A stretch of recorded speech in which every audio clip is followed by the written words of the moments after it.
I'd definitely say that Cody was the love of my life.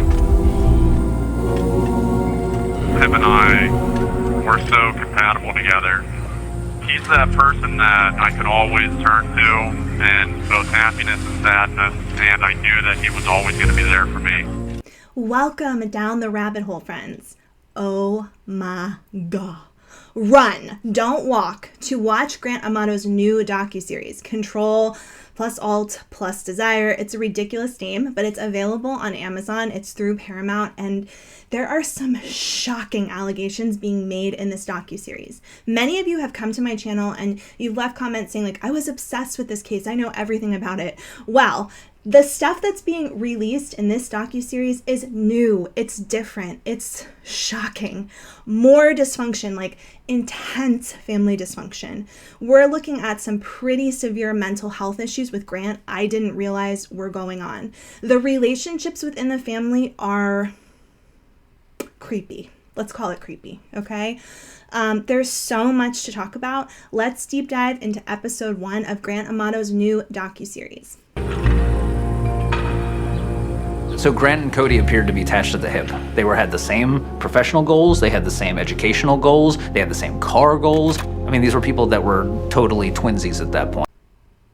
Okay.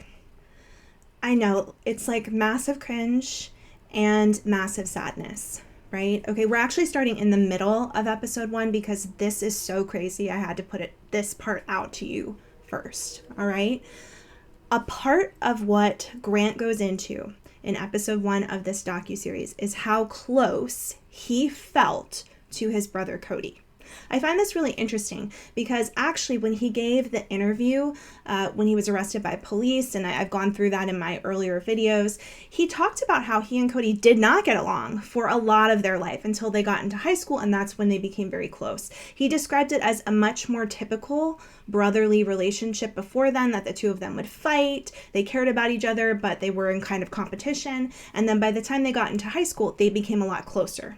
You guys know my opinion on it. I think that Grant was a hangers-on when it came to Cody. He followed Cody around, did everything that he did, wanted to be part of his friends group. But according to Grant, in this episode 1 of this docuseries, he and Cody were almost like fully enmeshed with one another. This is from Grant's perspective. I really need to point that out because Cody isn't here to tell us how he felt about it, and I really wonder how he felt about it.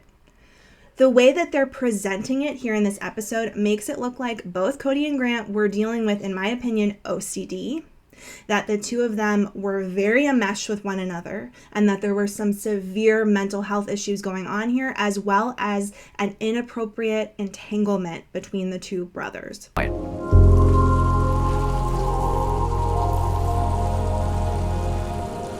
always thought that Cody would be my significant other, so to speak, where no matter where we went, we would always be together and we would do everything together. Yes. Yes. You heard that correctly. You heard that correctly. He always believed that Cody would be his significant other, and they would be together forever. Okay, I want to say here, like, a lot of people have close relationships with their siblings. I have siblings. We have a big difference, a big age gap, and I would say we have a close relationship in that I really see myself as a caretaker for them. I love them very much, and I can see that there's a special relationship between us. Okay, like I'll never have that relationship with anyone else. There's no one else in the world that I share the same background with. Like, we get each other on that level, right? I understand that, and I understand that there are a lot of people out there who are much closer to their siblings than I am. But still, this level, this rhetoric about your brother, number one, but also your brother who you murdered, is creepy. It's effing creepy. Like, it's out of this world, mind-blowing.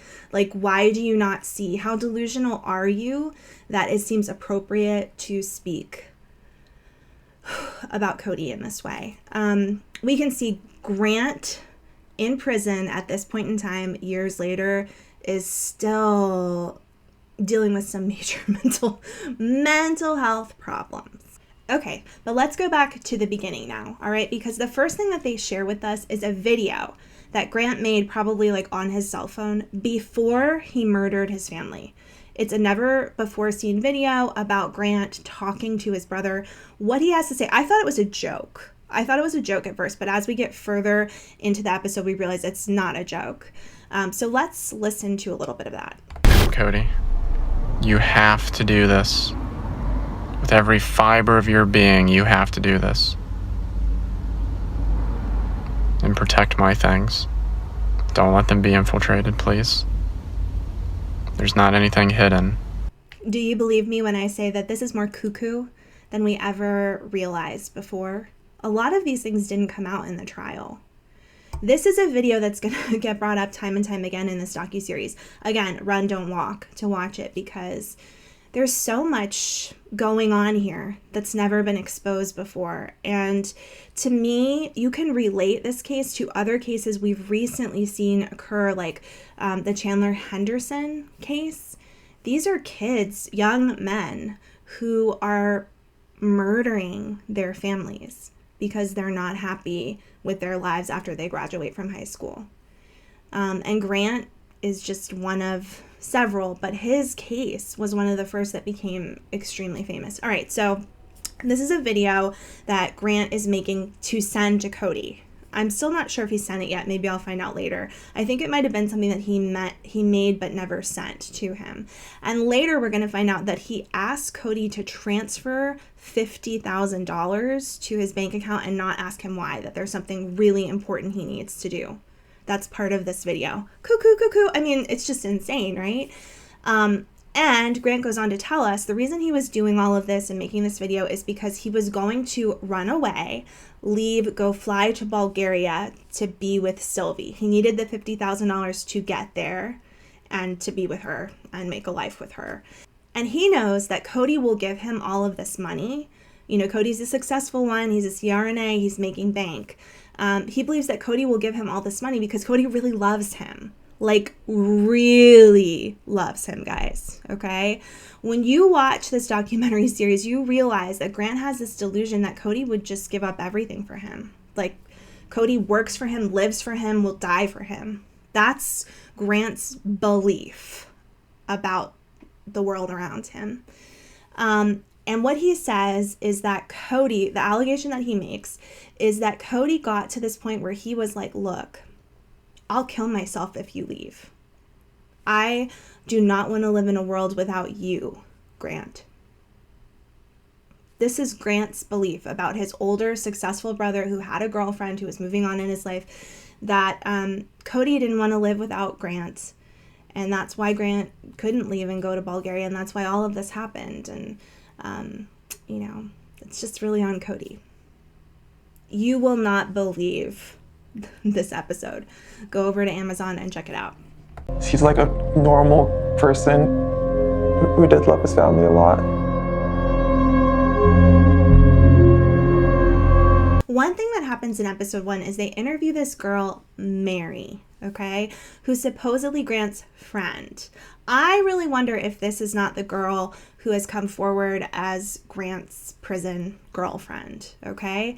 And the reason I say that is because she has a lot of similar mannerisms. You can see it like even in this short video, kind of like rocking back and forth, moving her body a lot.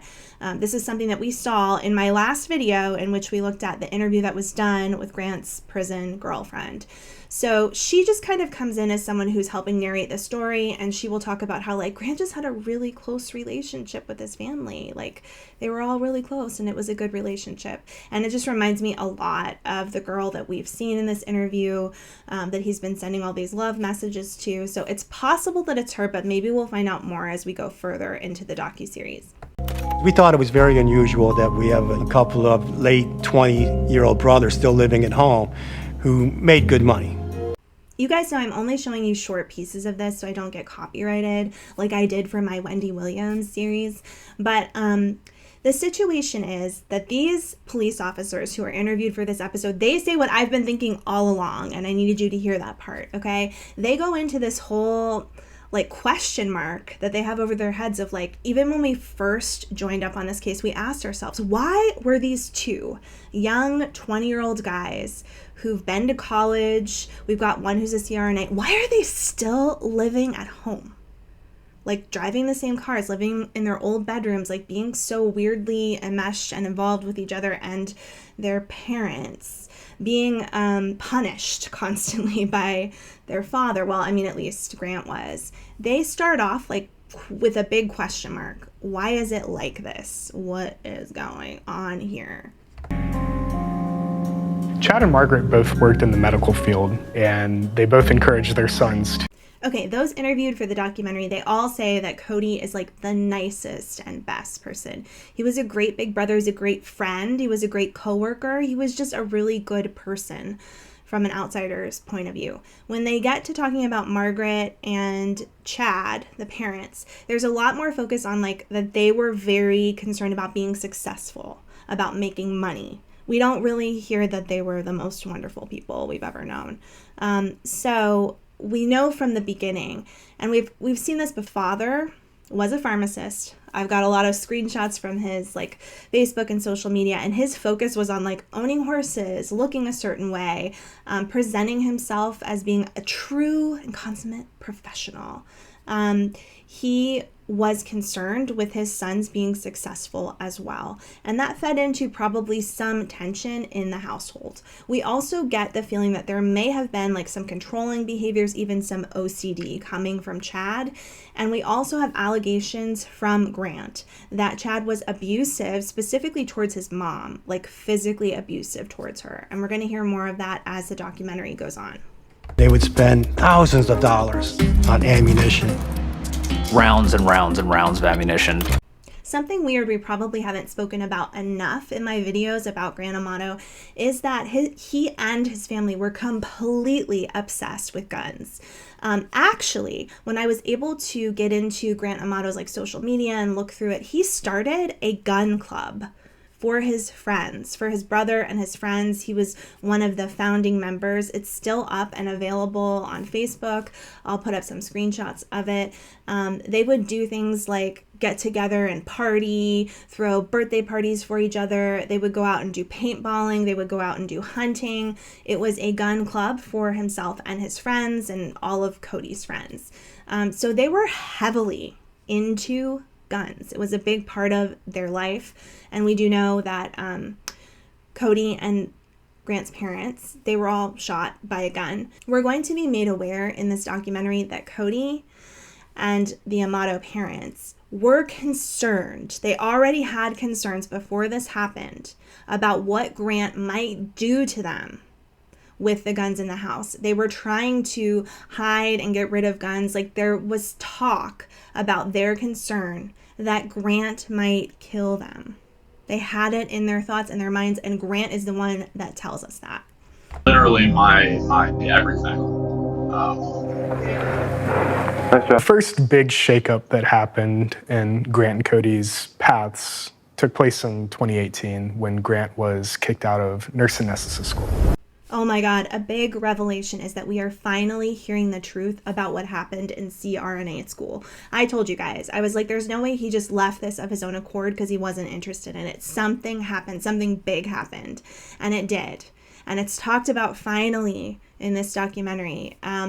Okay, so according to Grant, supposedly being honest now, he got in a big fight with essentially someone who was supposed to be teaching him, like a CRNA who was already certified. She was working with him on placing an epidural.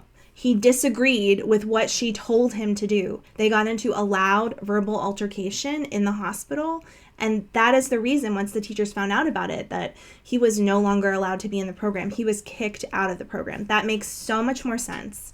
It puts us in a better understanding of why he was so resentful. It may also put us in a place of maybe understanding more why Cody felt guilty or bad for him, that it wasn't his choice to leave that program. They had done everything together, and now, like Grant isn't able to do it because of his temper. And this is very interesting because I let you guys know that during his interrogation video with police, he talks about how his father got fired from his pharmacist job because he got into an altercation with his female supervisor. So they're repeating the same pattern. Grant has repeated the same pattern of his father. I guess what he learned from his father. This makes a lot more sense when it comes to the story of what happened with Grant and his family. But wait until you hear Grant's delusional expectation of Cody regarding all of this. And he had to maintain his image, which was very irritating in the moment because I was like, why aren't you defending me? Like, why aren't you trying to rally our fellow students behind me?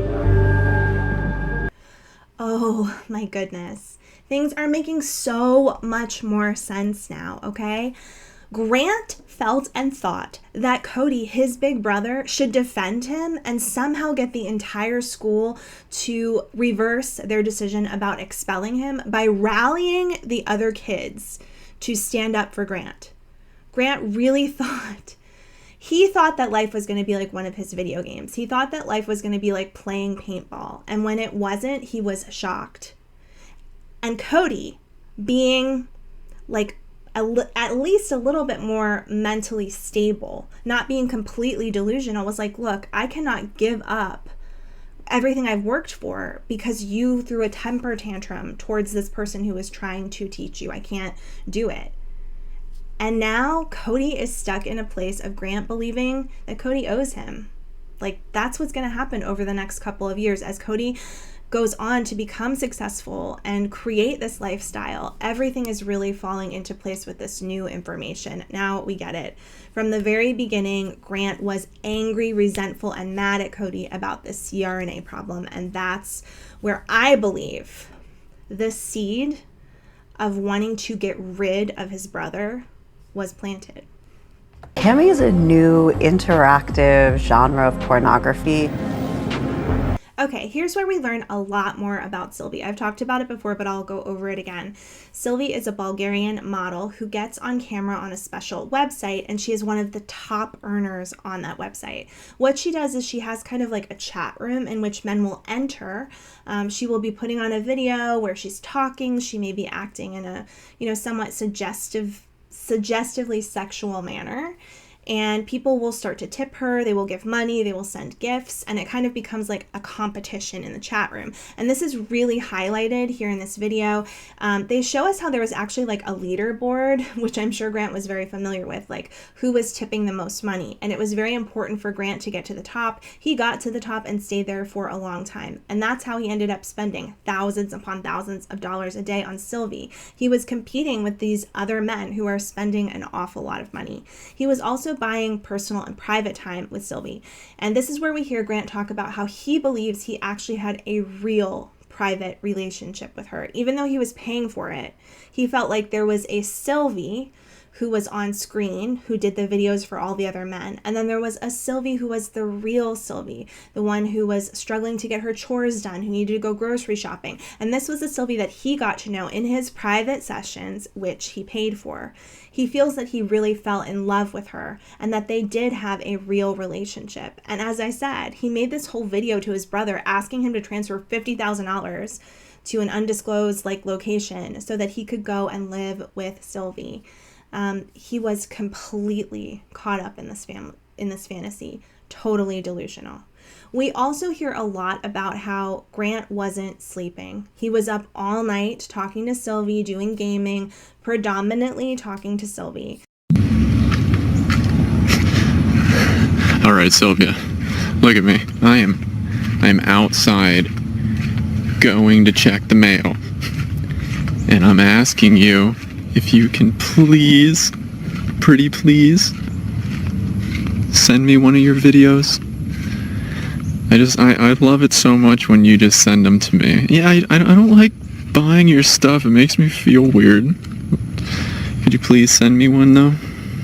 Spending all this money, and then he would sleep during the day, and he would be very angry and resentful towards his family at any time that he had to interact with them. So this is an extremely toxic situation. $12,000 and $15,000 a day. I mean, it gets out of hand. It gets crazy, especially when the money is there. Okay, another extremely sad delusion that's presented here in the docuseries that I haven't heard talked about before is that Grant goes into talking about his avatar. He has like this person that he is when he's in the chat room, when he's online, his avatar, who he is in the online world, okay? And he calls it a combination of Cody and Grant. He says, I put the two of them together and then that was me. I put Cody's success with my social abilities. I put them together and created this person, and that was the person that Sylvie got to know. So here we come to realize that Grant has this really inflated sense of him being like very socially adept, having a lot of, he sees Cody as being like, okay, yeah, Cody got the success, but I've got everything else. He's extremely delusional to this day, but he's letting us know that the avatar that he created was an amalgamation of the two of them. It was the best of both of them, and his social skills were just, stellar. That's why he got kicked out of the program. The way that I acted inside that chat room was comedic, sarcastic, playful, but then whenever I came back and interacted with the physical world, I was... And he says that he used this to be the person that he really wanted to be. And it was devastating for him.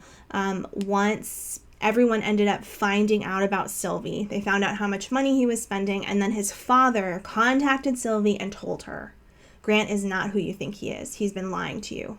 This was heartbreaking for him. This was like the crashing of his world. He was very angry.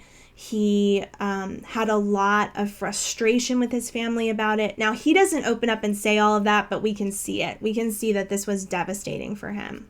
I also want to point out that the docuseries is really told from Grant's point of view because they tell the story about going to Japan, which I've told you guys before, and the way that Grant tells it is very positive about his own interactions with people. It's really ignoring a lot of the extremely inappropriate stuff that happened on that trip, which we've talked about before, aka Grant stealing Cody's best friend's credit card and using it to make phone calls to Sylvie in an internet cafe. So there's just a lot going on that Grant is covering up in this docuseries. Now, we are hearing some of it from the documentarian, but not all of it. It is very skewed towards Grant in episode 1. I really hope that you believe me when I say that you are my best friend, and I need $50,000 from you, transferred to an account that I'm going to give you the numbers to. Nope. This is not a joke. Once again, when I saw this video that Grant made for Cody before the murders, I thought this was some kind of a weird game they were playing or a joke. No. This is Grant. This is part of the segment of Grant telling Cody that he needs him to do all this, to do this series of things for him, including provide him with $50,000. And Grant tells us that the reason why was that he was going to go live with Sylvie in Bulgaria. There is so much dysfunction going on here. So much of this was never talked about or brought up in the trial. I'm scared about what's going to come out in the next 2 episodes. I have so much to say, but I need to know more about what happened to Grant, more about how he was raised, more about what was going on in that home to really understand how he became who he is today. This person is extremely delusional. And we're seeing him coming out of a depression in this documentary. When we saw him in the interrogation photos, he was tired, underweight, out of it, disconnected, and looked extremely depressed. Now we see him kind of out of that depression, and yet he's still dealing with these very delusions of grandeur about himself and about his life. I did have a subscriber, Norma, who is a wonderful ongoing subscriber of mine, mention schizoaffective personality disorder, and that's something that we can talk about as we finish up the episodes, because I want to get as much information as possible and see if there's any additional people that will be brought in to discuss Grant's mental health. There's a lot going on here. I really hope you'll continue going down this rabbit hole with me and join me tomorrow as we go over episode 2. I hope I can see you again. Before I have to enact the plan